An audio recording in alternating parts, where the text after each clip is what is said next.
Se uma pessoa consegue aprender algo, quase todo mundo consegue também, contando que seja exposto a condições apropriadas de aprendizado.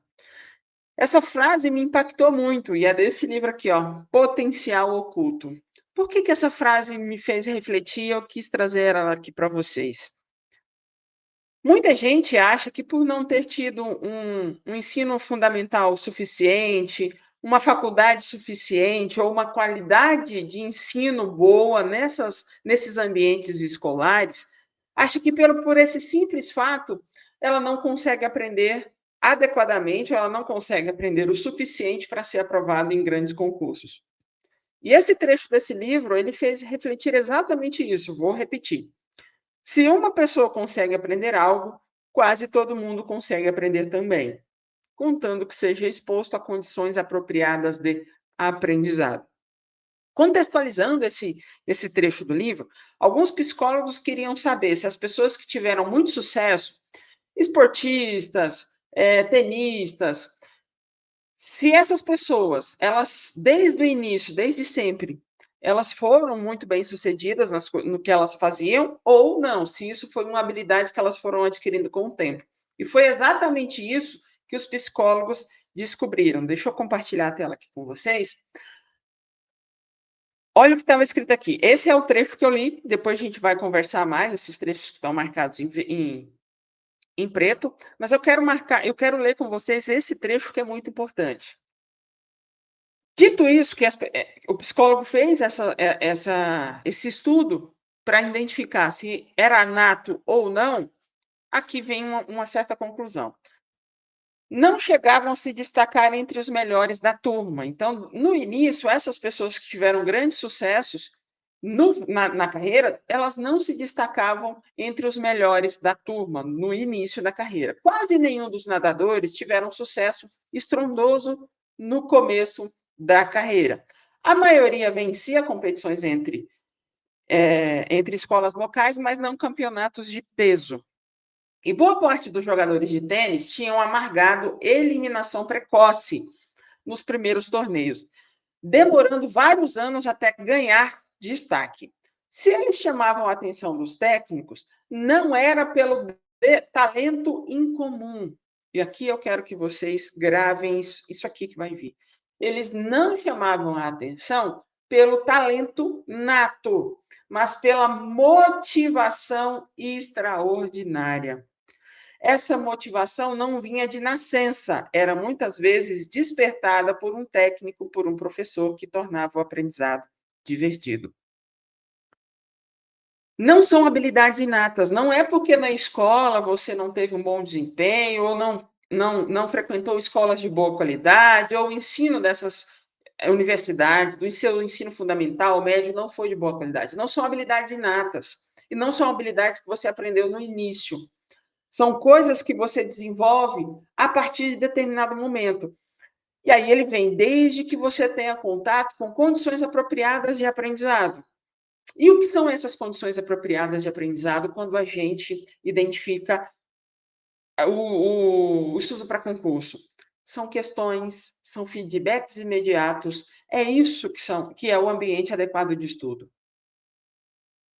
E aí ele vem que você só precisa de uma motivação extraordinária. E eu vou te dizer que essa motivação, ela tem um outro nome também, disciplina extraordinária. Você pode observar, por exemplo, o Cristiano Ronaldo, ele não era um grande jogador, só que ele tem procura um pouco da disciplina dele, estuda um pouco sobre a vida dele. Ele era o primeiro a chegar e o último a sair dos treinos. Ele só se tornou o melhor porque ele se dedicou, ele tinha uma motivação e uma disciplina para fazer o que os outros não queriam fazer. E no estudo, para ser aprovado em grandes concursos, você também precisa dessa motivação extraordinária. Não é o seu passado que vai te definir. Inclusive, as pessoas que têm bons desempenhos na escola são pessoas que agora têm dificuldade em estudar para concurso.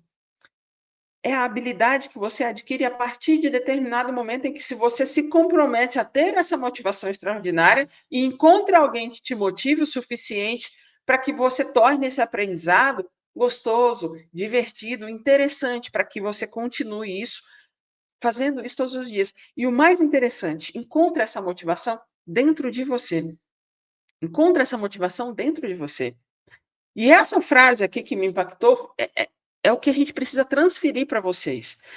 Eu vejo que muitos reclamam: "Ah, eu não consigo aprender português, eu não consigo aprender, matemática, eu tenho dificuldades porque eu não tive uma escola boa", terceiriza um pouco da responsabilidade por essas dificuldades. Assuma a responsabilidade por, a partir de agora, fazer diferente.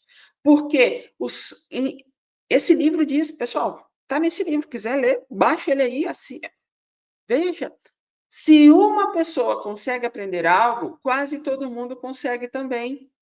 Por que que você seria diferente? Você não é uma pessoa especial. Se uma pessoa consegue aprender algo, se eu, Kirla, consigo aprender matemática, você também consegue. Se eu, Kirla, passei para auditora fiscal, você também consegue. Eu não sou especial e você não é menos especial, não, você não é inferior a ninguém. Você é tão capaz quanto qualquer outra pessoa. Basta que você tenha motivação, disciplina extraordinária.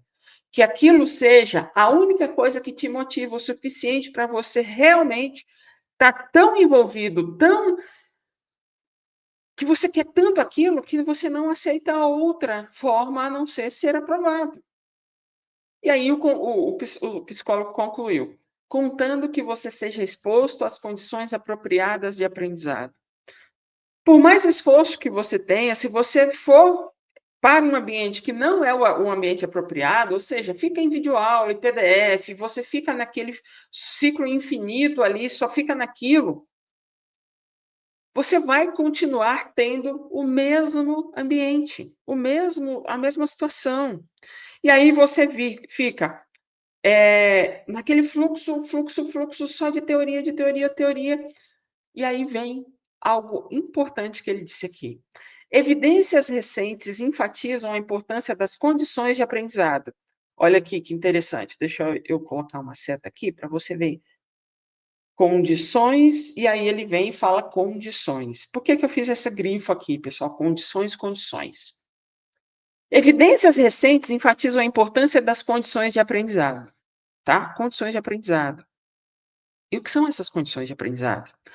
Dominar um novo conceito de matemática ou um segundo idioma, que a gente pode colocar as matérias de concurso? Por exemplo, costuma ser necessário praticar esse conhecimento entre 7 ou 8 vezes. 7 a 8 vezes. E o que que acontece? Quando você está preso no PDF e na videoaula, você está preso no ciclo do aprendizado. Você fica ali tentando aprender algo, mas o cérebro ele não funciona por isso, por essa leitura incessante e massiva e cansativa de exposição à teoria. Aqui está dizendo, a gente funciona por repetição em contextos variados. Repetição em contextos variados. Essa quantidade de repetição vem surgindo em efeito em milhares de alunos de ensino do básico à faculdade. É você se expor, aqui está falando de 7 a 8 vezes, a contextos variados. Por quê? Vou citar um exemplo aqui. Vamos imaginar que você está indo para um endereço, seu amigo mudou de casa e ele falou para você ir lá conhecer a casa dele. Aí ele te passa o endereço.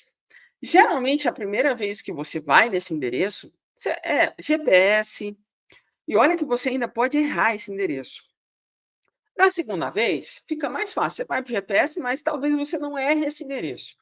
Da terceira vez, quarta vez, quinta vez, daqui a pouco, você está indo para o endereço sem GPS, ouvindo um podcast que às vezes você não precisa nem refletir, pensando em outras coisas aleatórias. Por quê? Porque você está indo automaticamente. Gravem, pessoal. A gente aprende por repetição em contextos variados. O que são esses contextos variados?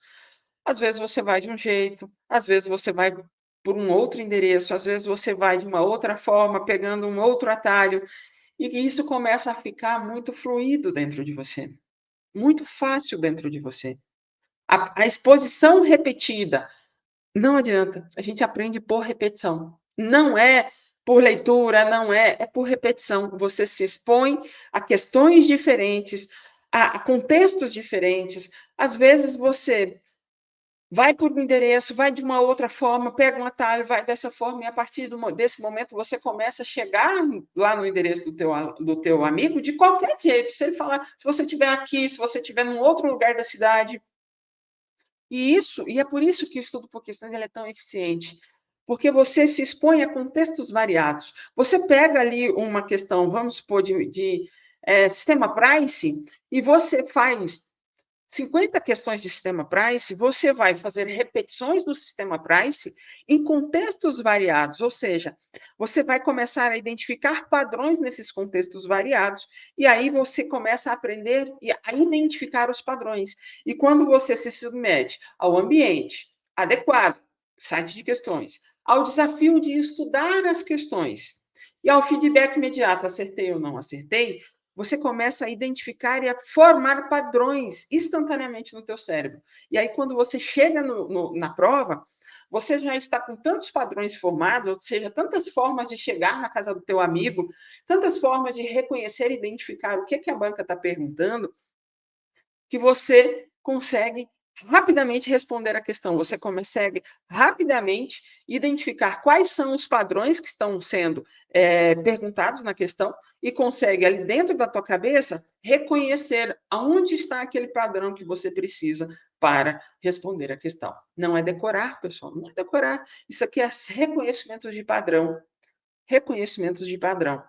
Tanto é que você fica. Meus alunos, por exemplo, eles falam muito que eles começam a fazer as provas no automático, porque eles já estão com o reconhecimento de padrão muito bem constituído na cabeça deles.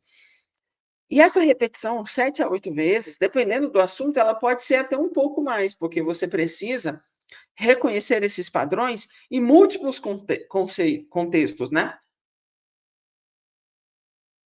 Uma questão de certo ou errado, uma questão de múltipla escolha, uma questão que pergunta de uma forma, uma questão que pergunta de outra forma.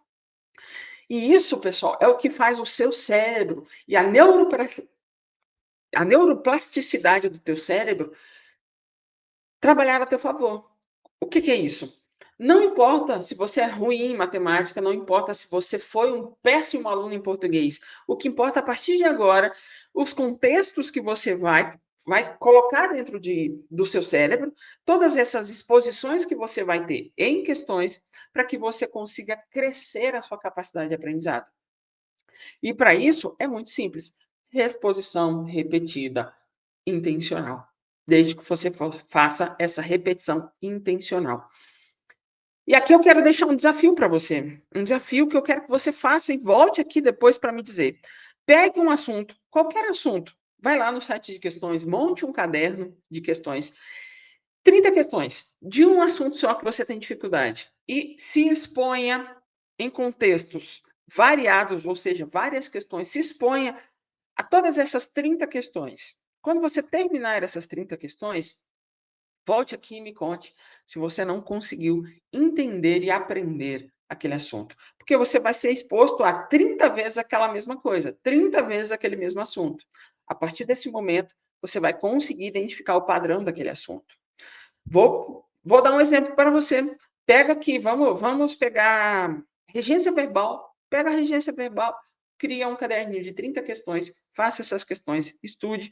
Se você puder repeti-las novamente mais uma vez, você vai identificar que cada vez que você repete essas questões, vai ficar cada vez mais fácil. Se eu consigo aprender matemática, você também. Muda a mentalidade. Em vez de dizer eu não consigo ou eu frequentei uma péssima escola, diga eu consigo aprender matemática. Eu consigo aprender português. Não sou melhor e nem pior do que ninguém. Eu consigo aprender. Mentaliza isso, fala isso para você. Mude a mentalidade, em vez de se jogar a responsabilidade no outro, assuma a responsabilidade. Porque se eu consigo aprender, você também consegue. Tá bom? Espero que esse vídeo tenha te ajudado e bora destruir as questões. Até mais.